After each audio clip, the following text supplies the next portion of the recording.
Kalau kita ikut, kemungkinannya peluangnya ada dua, menang dan kalah. Tapi kalau kita jelas-jelas nggak ikut kompetisi, kita mempersempit peluang kita dan yang pasti tidak akan mungkin menang alias kalah.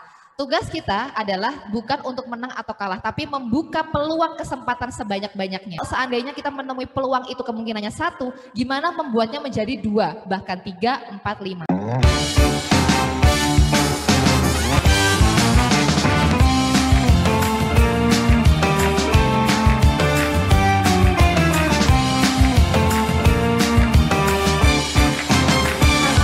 Kita akan memasuki sesi seminar nasional dengan tema membangun literasi melalui dunia jurnalistik.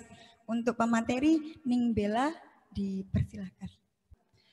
Generasi milenial tuh sangat dekat dengan literasi karena setiap hari pasti buka WA.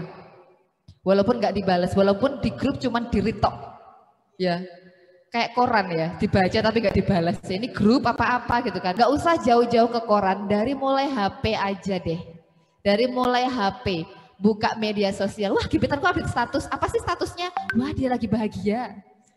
Dia membaca, Mbak, lihatan gebetanku ini loh update status, oh dia ternyata lagi ini, berbicaranya lancar. Gak usah khusus public speaking, udah lancar ngomongnya. Keren loh ya itu, sangat dekat dengan jurnalistik. Tapi sebenarnya ketika teman-teman ingin menjadi pelaku jurnalistik, ingin ikut membagikan informasi atau membagikan pengaruh, ini tahapannya dulu. Self love dulu.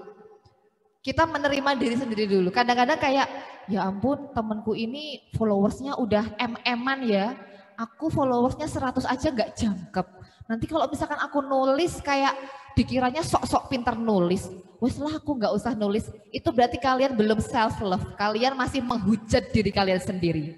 Kalau tugas menghujat itu tugasnya haters. Jangan mengambil job desk-nya haters teman-teman. Yang kedua, self talk. Apa ya yang pengen tak tulis ya? Dirunut, mungkin dari passion. Aku masih belum menemukan passion sih. Oke, oh aku punya hobi, aku seneng main Mobile Legend. Oh aku pengen nulis tentang Mobile Legend. Atau, oh aku kemarin barusan ikut workshop nih di Anaba. Aku pengen sharing, mungkin adik-adik kelasku yang belum berkesempatan ikut, minimal pernah baca tulisanku, dia bisa ikut ketularan ilmu dari workshopnya Anaba. Misal, ya aku promosi Anaba sudah jadi marketingnya Anaba ya kayaknya. Oke. Next, berikutnya adalah berani untuk nge-share. Oh, aku pede, aku pengen nulis. Oh, aku nulis ini, ditulis tok. Wes, tapi gak di-share. Terus ya apa? Tadi kan jurnalistik kan disebarkan melalui media massa. Minimal di media sosialnya dia lah. Tapi kalau nggak di-share, kemudian bagaimana teman-teman ini bisa merasakan manfaatnya? Kayak tadi, misalkan 2 berita tadi yang tentang, 3 berita tentang prestasi bangsa Indonesia nggak di-share sama website tersebut, apakah kita akan tahu prestasi Indonesia? Misalkan nggak ada yang ngeliput tentang prestasi Indonesia, yang diliput hanya nyinyirnya netizen Indonesia sehingga kita hanya tahu buruknya Indonesia. Apakah kemudian kita tahu, oh ternyata di Indonesia ada mahasiswa berprestasi loh, oh ada ini dan itu. Dare to share, beranilah. Percaya diri, niatkan untuk menyebarkan kebaikan, bukan cari cuan. Ya teman-teman, aduh aku pengen bikin konten. Aduh tapi kok followersku mau titik, ya ampun saya nge-like mek 10, kok koncoku kok 100. Bingung karena dewi. Enggak, jangan langsung nyasar ke aku pengen like banyak. Jangan fokus untuk membuat orang lain impress. Fokuslah ke ekspresikanlah dirimu, ekspresikanlah opinimu, ekspresikan kamu suka menulis, kamu suka bikin konten dan lain-lain. Jangan fokus ke jumlah like, followers dan lain-lain. Ya, yang kedua pasti jangan males. Nggak mungkin kemudian aku pengen nulis, kemudian dia tidur aja, berharap laptopnya jalan sendiri, nggak mungkin, nggak auto ya kan. Ini bukan laptopnya nggak bisa baca pikiran, kemudian bisa nulis sendiri. Nah ini, jangan juga overthinking. Kayak tadi, aku pengen nulis, ini pengalamanku sih paling baik saja jagat raya, pokoknya aku pede. Tapi engkau dinyinyir, nanti soalnya anak temanku sing julid sih, dia seneng gibain aku di belakang. Jangan overthinking, sambil kita menulis, menentukan apa yang kita tulis, banyak-banyaklah juga cari referensi. Dan berkumpullah dengan orang-orang yang circle-nya positif. Kalau kamu berkumpul dengan penjual parfum, kecipratan wanginya. Tapi kalau kamu ngumpulin di tempat sampah, ya kamu akan kena bau sampah. Ya. Selesai dikerjakan, Banyak yang tanya ketika workshop jurnalistik, Mbak, karya jurnalistik yang bagus itu gimana?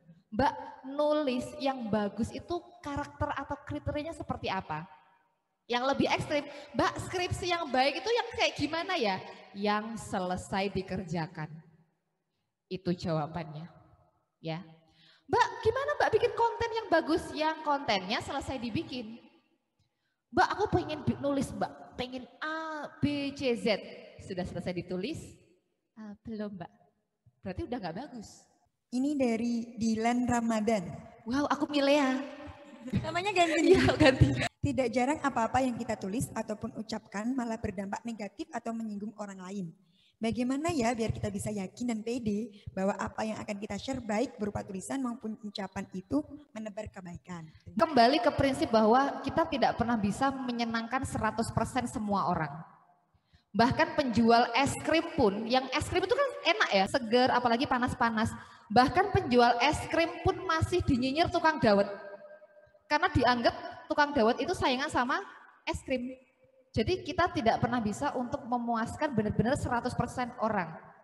Tetapi kita bisa mengontrol supaya tulisan kita tidak menyinggung, juga tidak hate speech, juga tidak mendeskripsikan ras tertentu, itu dengan menerapkan etika jurnalistik. Hanya itu saja yang kita bisa kontrol.